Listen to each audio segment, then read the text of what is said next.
Nanao fitsirihana ny fanatanterahana ilay tetikasa Biomasse Biocarburant Ihorombe ny delegasionan'ny ministeran'ny tamin'ity herinandro ity. Nijery ifotony ny fomba hahafahan'ny tonta miara-miasa amin'ny fanatanterahana ny politika vaovao izay napetraky ny ministera ary ihany koa anaramaso ny asa izay misy any toerana no tena tanjona tao anatin'izay. Amzao mbola ao anatin'ny andrana ny tetikasa BBI na ny Biomasse Biocarburant Ihorombe izay tanterahany orinasa Tozzi Green ao amin'ny commune ambanivohitra Satrokala sy Andiolava. Io andrana io dia tanterahana amin'ny velaran-tany mirefy 2,000 hektara na dia nazona taratasy ara-dalàna avy amin'ny fanjakana malagasy aza ny velaran-tany iasan'ny tetikasa ny toerana izay marena fa tany fanjakana dia ny fanantona sy nakalalana avy amin'ny mponina ny orinasa alohan'ny ampiasan'izy ireo izany. Ny mponina eto toerana no mamaritra sy nanondro ny tany izay ampindramina ny orinasa ohatra tamin'izany eto amin'ny fokotany ny Andoharano ark'izao nazavany lonake na ny filohan'ny mponina any an-toerana zao. Misy ny tany ahay mogo no manolotra dia ahay zany no mamaritra dia ahay zany no manome dikan'izay zany ny tanimbary sy ny toerana hirofany omby ahitra dia natokanay mba hiadagnany ombinay. Zay zany nahatonga an'ireto tanimbary reto tany malaladalaka io sy voavoly io aiza zao ireo io sy voavoly io natokana raha fa baky magnisaky gnombinay zany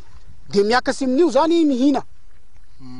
Zay zany gn'antony nanokananay an'ireto tany reto mba sy hasay mba hihinanany gnombinay lafa baky magnisaky. Ny mponina amin'ny fokotanin'ny Vavalovo commune Andiolava dia isan'ny toerana voafaritra ho isan'ny voakasiky ny tetikasa BBI. Tsy mbola nampiasany tany tokony ampindramo mponina azy ny tetikasa hatreto, izany hoe mbola tsy nisy ny fambolena ny savoy ny vetiver ary ny ananampy tao atoerana noho ny mbola fisian'ny ampahany mponina ao atoerana tsy makasitraka izany. Nisy kosa nefa etsy andany ny fanatanterahana fandaran'asa ara-tsosialy sy ara-toekarena teto amin'ity fokotany ity ho fanampiana ireo mponina ao an-toerana.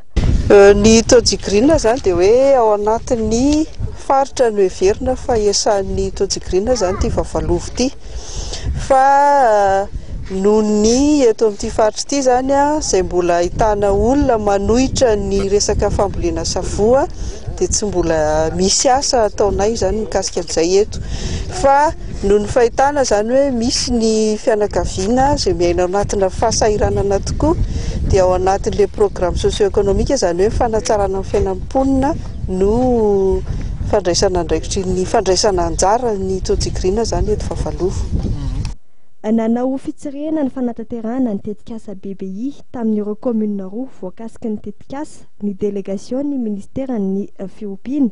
notarihany sekretera jeneraly Andriamatoa William Mandriamanana nandritra ny 3 andro tamin'ity herinandro ity. Hita tamin'izany fa mifandraika amin'ny politika vaovao ny ministera ny tanterahan'ny orinasa tany toerana toy ny fambolena akata tamin'ny fokotany maro natao hirofany ny omby sy anomezana sakafo misotrikaina ho an'ny omby any toerana fa teo ihany koa nefa ny fanamboarana ny vala fanaovam-bakisiny ny omby ny Fiompiana toerana ary farany ny fananganana ny fikambanany Fiompiana toerana izay mahazo fampianarana momba ny teknika amin'ny Fiompiana avy amin'ny veterinera ny orinasa Tozzi Green.